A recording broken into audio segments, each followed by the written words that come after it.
Bonjour à tous et bienvenue sur la chaîne de Marine, Maman Éducatrice. On se retrouve aujourd'hui dans une vidéo un peu différente de d'habitude. Je vous emmène chez moi pour vous présenter les aménagements que j'ai faits pour que mon bébé de 19 mois puisse vivre son autonomie pleinement. Nous nous retrouvons aujourd'hui dans sa chambre. C'est parti!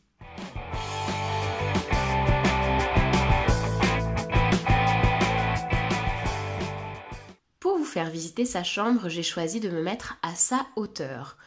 Donc nous ne verrons pas grand chose plus que ça, à moins de lever la tête ou de la baisser.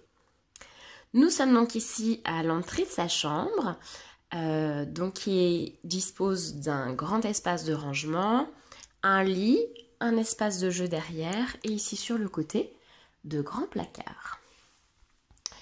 La première chose que nous avons à l'entrée sont ici une partie de son linge. Nous avons ses couches propres ici et ses couches sales là, ainsi que son panier de linge juste ici.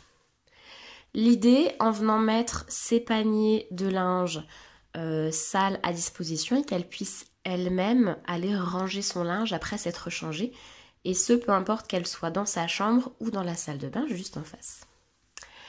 Nous avançons maintenant vers l'élément principal qui compose une chambre, à savoir le lit. Alors ici, nous avons en fait un grand lit, un lit en 140, tout simplement parce que je l'allaite encore et qu'il m'arrive parfois de passer la nuit avec elle, notamment quand elle est malade, ou alors on s'allonge à côté d'elle pour l'accompagner dans le sommeil. Donc le choix de lui mettre un grand lit était avant tout un choix de confort pour nous parents. Et voilà, petit à petit, ça le deviendra aussi pour elle, je n'en doute pas.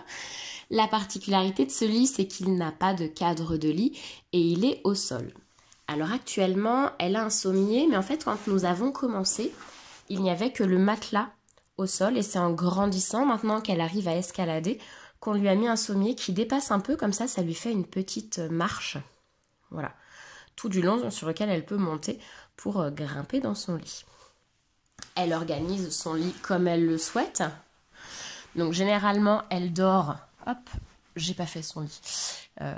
Et comme on le fait jamais, voilà, je vous offre vraiment son espace tel qu'il est. Elle dort généralement sur son oreiller et pour elle, le traversin c'est la place à maman, le coussin c'est la place à papa. Mais bien sûr, il n'y a rien de figé, ça dépend vraiment voilà, de qui l'accompagne. Et nous avons fait en sorte que ce lit soit un espace confortable dans lequel elle se sente bien et dans lequel elle ait envie de s'installer. Voici donc la vue qu'elle a de son lit. Alors on pourrait se dire que ça peut perturber son sommeil d'avoir quelque chose comme ça au-dessus d'elle, mais on a choisi voilà, quelque chose de volontairement neutre et avec très très peu de mouvement, tout simplement pour ne pas qu'elle scotche dessus. Un autre avantage à ce lit, c'est qu'une fois qu'elle est réveillée, elle n'a pas besoin de pleurer ou d'hurler pour nous appeler, nous alerter. Elle peut tout à fait en descendre toute seule. Et de là, elle choisit, soit elle reste jouer un peu dans sa chambre, soit elle navigue dans la maison. Voilà, quand elle se lève de sa sieste, elle vient nous chercher. Pareil, le matin, si on n'est pas levé, elle nous rejoint, elle vient nous réveiller dans notre lit. On continue ensuite, vous l'avez vu, elle n'a qu'à descendre de son lit pour accéder à son espace de jeu. Alors, sur cet espace-là, donc elle a 19 mois actuellement, donc on a aménagé avec une petite table basse, voilà, qui lui permet de poser ses affaires. Donc là, elle a un petit jeu façon puzzle avec des dégradés de couleurs. Elle a choisi d'y mettre des livres également. Elle a un petit fauteuil à sa taille. L'important est vraiment qu'elle puisse utiliser la totalité du mobilier présent. Donc c'est important que ce soit des choses adaptées à la taille de votre enfant et des choses qu'il puisse déplacer. Par exemple, initialement, on avait mis ce fauteuil dans le coin là pour qu'elle puisse s'installer et lire des livres. Elle a d'elle-même choisi de le laisser près de la table pour pouvoir s'asseoir, faire ses jeux. Hop, voilà. Et donc ensuite, nous avons ici du rangement.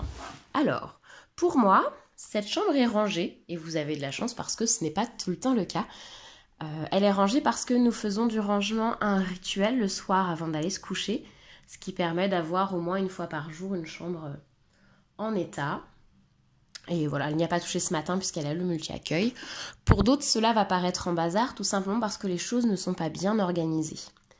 Il faut savoir qu'en mettant tout à sa portée, en mettant tout à sa hauteur, ça lui permet de se servir d'elle-même, que l'on soit là ou pas, mais ça lui permet également de ranger elle-même.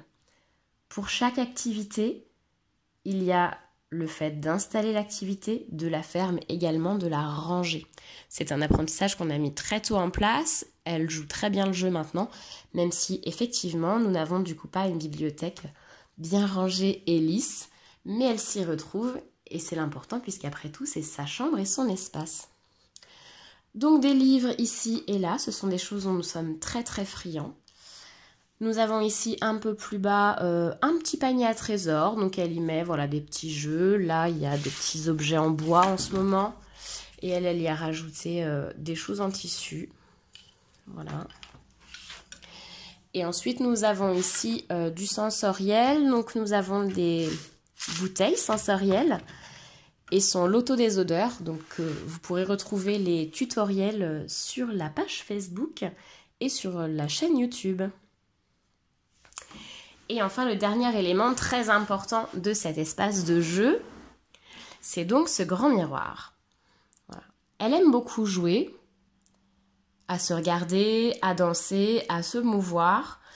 Quand elle était plus petite et qu'elle ne savait pas encore se lever, quand elle ne bougeait pas, on avait en fait un miroir ici le long et elle avait un tapis au sol, ce qui lui permettait quand même de se voir, de se tourner, de se retourner et d'avoir une première vision d'elle-même.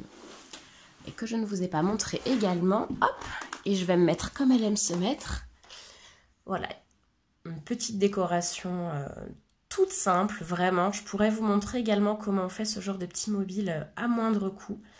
C'est un mobile que je lui avais fait quand elle avait encore, peut-être bien que 6 mois, et que l'on utilisait tout simplement sur son arche au-dessus d'elle. Voilà, donc elle était sur le tapis avec voilà, cette petite accroche à la nature. C'est quelque chose qu'on aime beaucoup et auquel elle s'accroche aujourd'hui. Ce qu'elle aime faire actuellement, c'est se mettre devant et souffler dessus pour faire bouger les papillons. Voilà, c'est très très drôle et encore une fois, c'est quelque chose qu'elle peut faire d'elle-même. Toutes les organisations, toutes les méthodes d'organisation utilisées dans cette chambre sont des choses qu'elle peut reproduire elle-même, tout simplement parce que c'est son espace et que l'on cherche à ce qu'elle soit le plus autonome possible. Hop, voilà, quelques photos de la famille pour qu'elle puisse verbaliser un peu et se souvenir des membres qui ne sont pas présents. Et la dernière partie que moi je trouve intéressante de sa chambre, c'est ses placards. Une grande partie de l'autonomie, c'est aussi l'autonomie quotidienne, s'habiller, se laver. Et donc pour tout ce qui est vêtements, donc je vous l'ai dit, ses couches sont juste là. Généralement, on lui laisse le choix entre 2 ou 3 couches. Comme nous sommes en couche lavable, il y a toujours des motifs plutôt sympathiques, ça lui permet de choisir sa couleur. Et ensuite, nous avons donc mis à sa hauteur quelques tenues. Nous en avons rarement plus de 2 ou 3. Et ses bodys. Ça lui permet déjà, dès maintenant, de faire des choix. D'apprendre qu'elle a aussi son mot à dire sur ce qui la concerne. Donc c'est tout simplement une barre de penderie qui s'accroche à la penderie existante pour pouvoir la rabaisser. Et ici, vous voyez, on a collé sur la porte un petit crochet avec un petit cintre multiple sur lequel on accroche tout ça. Elle l'utilise beaucoup. Elle aime beaucoup d'ailleurs cette possibilité de faire du choix. Et pour ne pas qu'elle fasse un choix complètement à côté et qu'elle nous mette une petite robe à bretelles en plein hiver ou une robe à paillettes pour aller jouer dans le jardin, c'est en fait moi ou son papa qui choisissons les tenues qu'on met à sa disposition. Donc nous avons nous un stock de tenues toutes faites. Ça c'est une astuce de maman. Si il arrive que ce soit quelqu'un d'autre que vous qui habille vos enfants ou que vos enfants veulent choisir leurs vêtements eux-mêmes, faites des tenues déjà toutes prêtes sur cintre, vous voyez. Là, vous avez le t-shirt, en dessous, vous avez le pantalon qui va avec. Ça peut éviter les fautes de goût. Et là, je pense à certains papas qui ne savent pas forcément comment habiller leur enfant ou qui s'en fichent. Voilà, n'hésitez pas à mettre sur cintre une tenue complète, ça vous évitera les petites prises de bec ou bien les petites surprises au moment de sortir votre enfant. En plus, ça vous fera gagner beaucoup de temps, vous le verrez. Donc voilà, une penderie à disposition dans laquelle votre enfant pourra choisir ses tenues. Voilà, ses bodys et ses tenues, c'est suffisant pour l'instant. Nous le verrons une prochaine fois, mais elle a également un espace où choisir ses chaussures et son manteau. Hop. Alors dans le placard d'à côté, ce n'est que du linge trop grand ou trop petit. Et nous avons donc ce dernier placard, pareil, qu'elle peut ouvrir seule, même s'il arrive qu'il reste fermé à clé, dans lequel nous avons sa musique. Alors au-dessus, nous avons voilà, d'autres vêtements, du stock. Et de toute façon, quand on est à sa hauteur, voilà, même si elle lève la tête, elle ne peut pas y accéder. Tout ce à quoi elle peut accéder, c'est ce poste. Alors elle sait l'utiliser. Et nous avons juste, voilà, bêtement pâte à fixer quelques CD sur la porte que l'on change régulièrement, encore une fois, pour lui permettre d'avoir le choix. Comme ça, elle nous montre le CD qu'elle veut mettre et elle sait l'utiliser. C'est une interface très simple. Voilà, elle appuie sur Play quand elle veut démarrer, elle rappuie sur le bouton quand elle veut arrêter son CD et elle nous interpelle pour le changer. Ça lui permet voilà, de choisir l'ambiance qu'elle veut, de créer et elle aime beaucoup danser. Donc voilà, on a juste rajouté un petit bac en dessous avec des foulards, des petites jupes qui tournent pour quand elle veut danser et s'exprimer. Voilà pour cette chambre. Donc je vous le disais, c'est une chambre donc adaptée à cette petite fille qui a 19 mois maintenant. Ce sera évidemment amené à évoluer au fur et à mesure de sa croissance. Plus elle va grandir, plus elle va avoir d'autonomie, plus sa chambre évoluera comme tous les espaces de la maison.